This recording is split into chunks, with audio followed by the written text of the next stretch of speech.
Lezi ndaba zehora lokuqala sikwethulela zona bukhoma ekumkhulule SABC eAuckland Park eGoli bukela nazi ezinohlonze emini nje. At the end of the day, during that whole session, they ended up denouncing our own country. Usihlalo wesikhungo esibhekele izindaba zamazwe omhlaba ekuleli uMauleti Mbeki uthi umengameli wezwe uCyril Ramaphosa kanye nethimba lakhe belisemelika babonakale bengawulungela umhlangano wabo nomengameli wasemelika uDonald Trump. We are seeing significant decrease in most crime categories.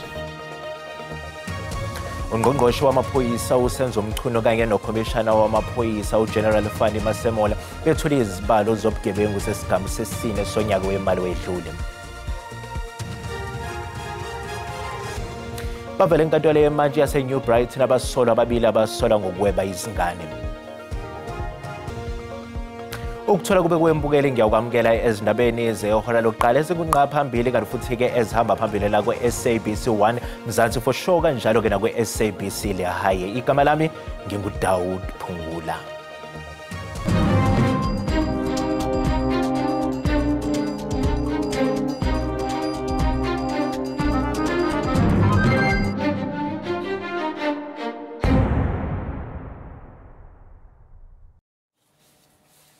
Usihlalo wesikhungo esibhekele izindaba zamazwe omhlaba ekuleli uMauleti Mbeki uthi umengameli wezwe uCyril Ramaphosa kanye nethimba lakhe belisemelika babonakale bengawulungela umhlangano wabo nomengameli wasemelika uDonald Trump. Umbeki uthi impendulo kaMengameli uRamaphosa mayelana nezitolo zokubulawa kwedlanzana ke labamhlophe ekuleli ligqamiseke izinga eliphezulu lobugebengu ongase kube nomthelelo ongemuhle kwezokuvakasha nomnotho.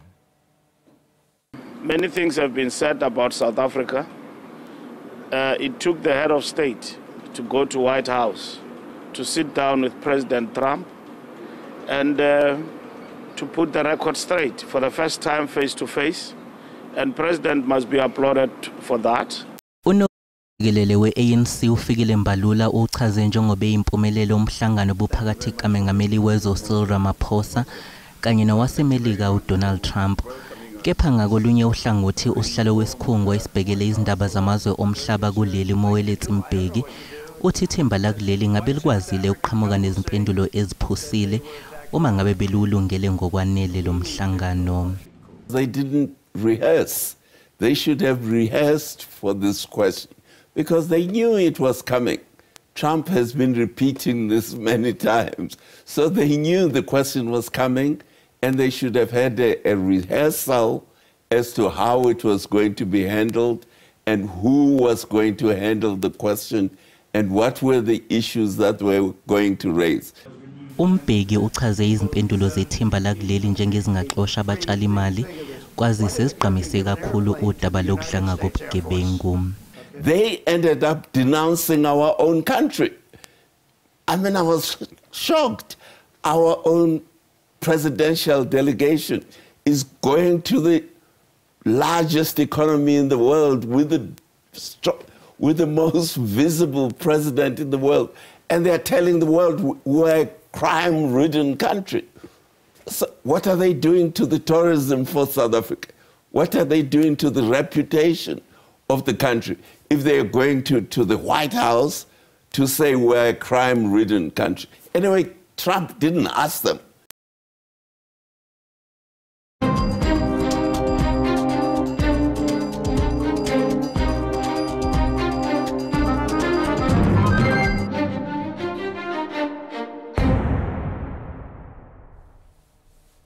Ungqongqoshe wamaphoyisa uSenzo Mchunu kanye nokhomishana wamaphoyisa uGeneral Fani Masemola bethuleke izibalo zobugebengu sesigamu sesine sonyaka wemali wedlule. We are seeing significant decrease in most crime categories when compared to the same period in the preceding financial year, 1 January to 31 March 2024. While we have not yet reached our ultimate goal of a crime-free South Africa, these figures confirm we are indeed making significant progress. Ungqongqoshe wamaphoyisa uSenzo Mchunu uthi izinkulungwane eziyishumi ibhame icekelwe phansi abakwaZidlodlo ngoNhlolanja kuwo lonyaka ngohlelo Operation Shanela. Uthi ifundazwe iWestern Cape, iGauteng, iKwaZulu-Natal kanye neEastern Cape izona inamacala amaningi okubulawa kwabantu. Umchunu uthi kuseqhulwini kubo manje ukuthi belwisane nayo inkinga yokubulawa kwabantu.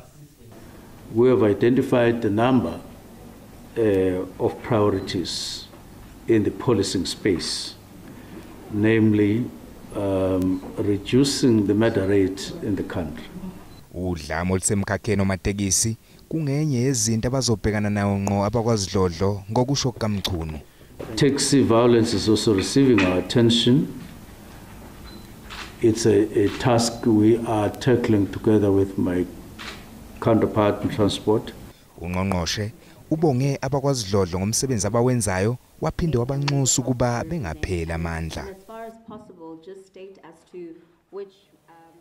Bavele enkantolo yemanje yaseNew Brighton abasola ababili abasola ngokwebiza ingane esibhedlela iDora Nginza eGqeberha ukuzwa-ke kabanzi ngalolu daba sixhumana-ke nentatheli yeziko lezindaba ze-SABC uLerato Fegisi obephakathi-ke enkantolo. Lerato, ake sikubingelele sikwamukele. Ngicela nje usitshele ukuthi ingabe-ke lihamba kanjani leli icala?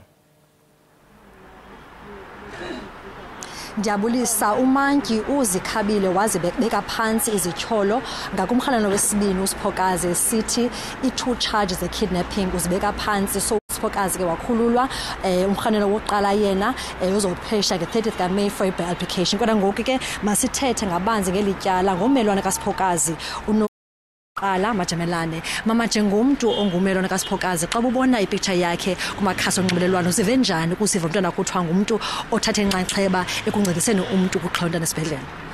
Ndizive kabuhlungu kufa sisi wam, andifuna ukuxoka kwelo icala. Ndizive kabuhlungu kufa kangokuba ayindimanga ndedwa, qha ke kuba abantu bengakhange bakwazi ukuza bonke apha ecourt.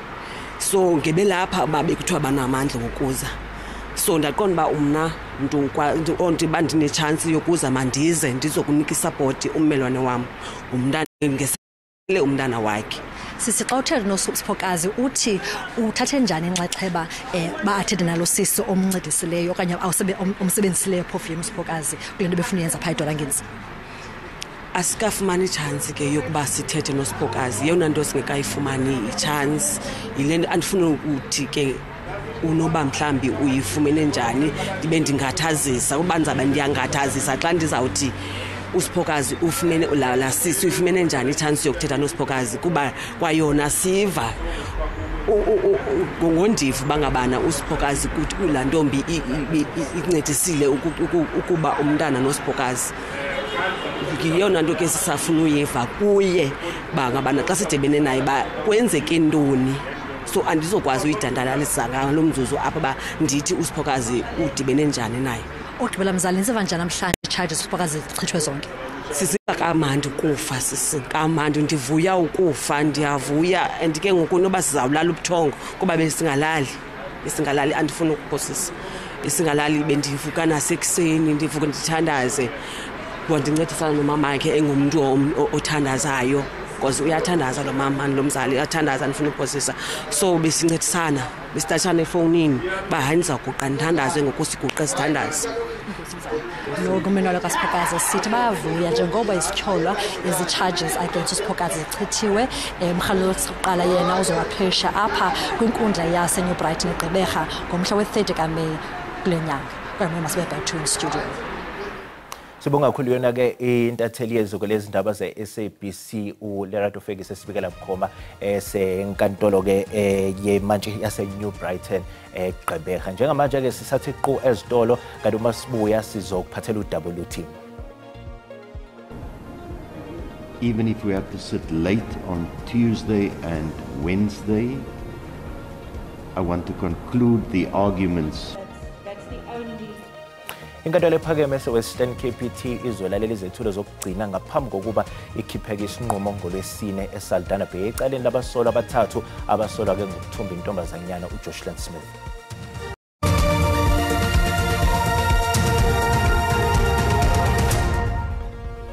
Bukele sikubingelele sikwamukela uma ngabe usanda ngena odabeni oluphambili besibeke ukuthi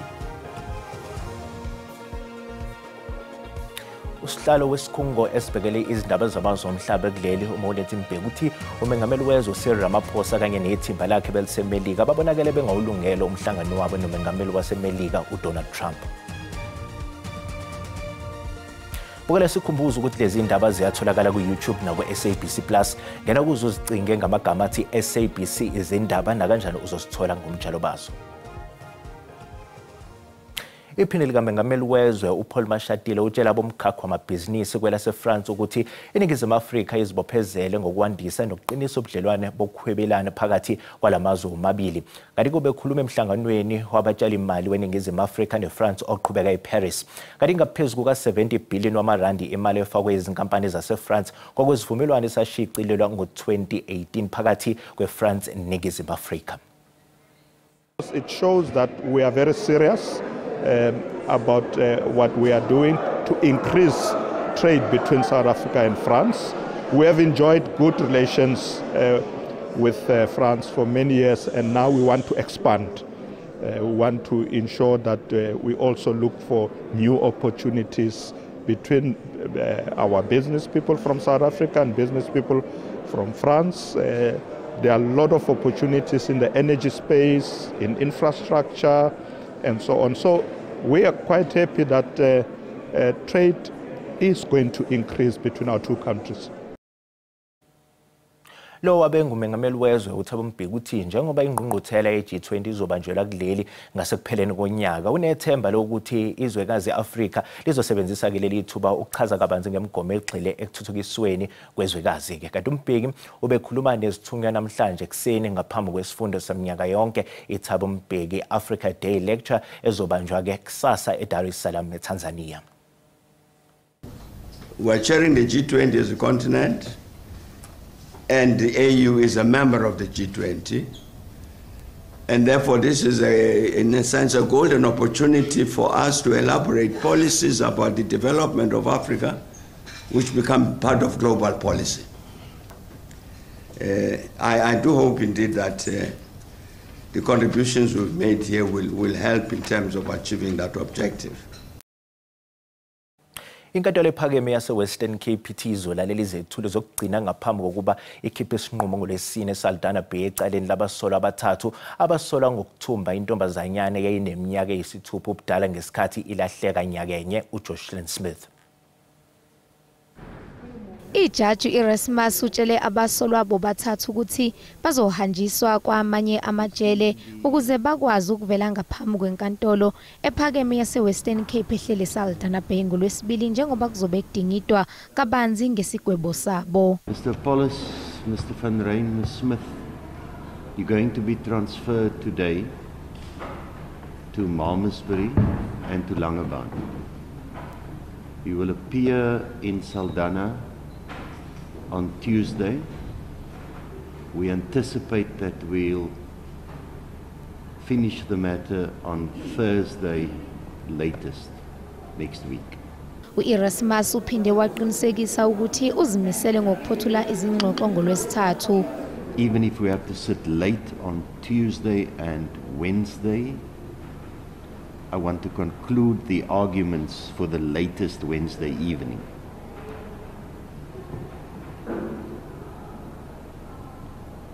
And then Thursday will be the sentence. Kulindeleke ukuthi kukhishwe isigwebo ngolwesine. U-Advocate Charles Mnisi uyaqhubeka nokupheka ngemibuzo uBrigadier Bongani Gininda ongumphenyi ophambili ecaleni likaSenzo Miwe enkantolo ephakeme yasePitoli. Kanti kobe kusemqoka namhlanje ku-Advocate Mnisi ufuna ukwazi ngezigameko ezaholela ekuboshweni nokulahlwa ngecala komsola wokuqala uMoses Sibiya. U-Advocate Charles Mnisi omele umsolo wokuqala nowesithathu namhlanje ukhumbuze umbuso nge-email ayithumela icela imininingwane emayelana nokuhamba kwezimoto zamapholisa abandakanyeke ekuboshweni komsolo wokuqala ukhala ngokuthi akaphendulwanga kulokhu. On the 7th, I dropped an email to the state to which I received no response. And Advocate Baloyi is saying he is surprised that I am saying the court that they did not respond.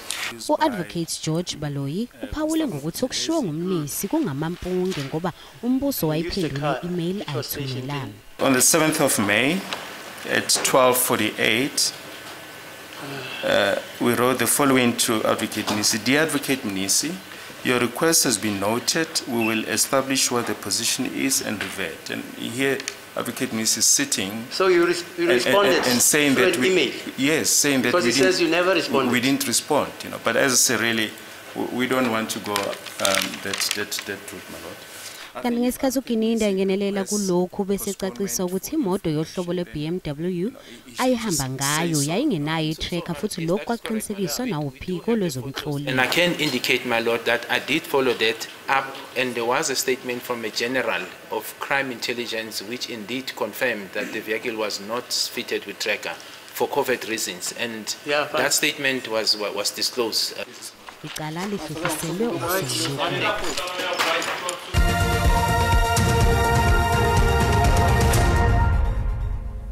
Bukele ngaphambi kokuba ke siye kumhlahlo wesimo sezulu sizoqala ke ngodaba uMndeni kaSindiso Magaqo ngasekho emhlabeni nowayengunobhala jikelele ophiko lwentshe ku-ANC ukholelwa ekutheni ungase ugcine uyitholile imininingwane emayelana nokubulawa kwakhe. Lokhu uzemva ukuthi ko omunye umsolwa kwabane etshela inkantolo ephakeme yaseMgungundlovu ukuthi uyalivuma manje icala njengoba wayeliphikile nje.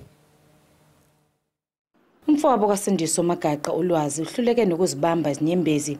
Uthi leli cala sekuphela iminyaka liqhubeka lokuphatheka kabi umndeni, ekakhulukazi umama kaMagaqo osekhulile. Nokho umndeni uthi kunenhlansi yethemba ngalolu daba. Umangalelwa wesine kuleli cala uSibusiso Ncengwa owaqala ngokuliphika icala manje usefuna ukulivuma kanti futhi usefaka nesicelo sokuthi icala lakhe liqulwe lodwa eceleni. Happier today just because we are seeing that things are going smoothly. Things are going smoothly. And Achuzi Bafo is not happy. He's restless. He wants to speak. He wants to speak. Abasolwa okukhona kubo uNcengwa owayeyiphoyisa Sibonelo Myeza, Mbulelo Mpofana nomlungisi Ncalane babhekana namacala okubulala, ukuzama ukubulala, ukwakha itulo lokubulala nokutholakala nezibhamu ezingekho emthethweni. Umndeni wakaMagaqo ufuna futhi ukuphenywa nangezinsolo zenkohlakala kumasipala waseMzimkhulu ezenziwa nguMagaqo nabakholelwa ukuthi khona kwaholela ekuthini abulawe. Okumangazayo ukuthi akakaze bekhona umuntu obanjayo kuthiwa nangu umuntu wathatha imali okanye nangu umuntu wadla imali. Kodwa kona imali yaziwa ngoba ke yaphuma esikhwameni sikamasipala. Kodwa akabikho umuntu ke ayoma ngaphambili emaplangweni abuzwe, athutshiswe, agwetshwe. Leli cala ehlehlele umhla ka-6 kuJuni kwindaba ze-SABC ngo-Ayanda Mhlongo eMgungundlovu. Bukele nanku umhlahlo wesimo sezulu.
Bukele sikuqala izindaba zehora lokuqala sizobuya ke nezinye izindaba uma libumbana ihora lesikhombisa kusihlwa. Mbukeli usale kahle.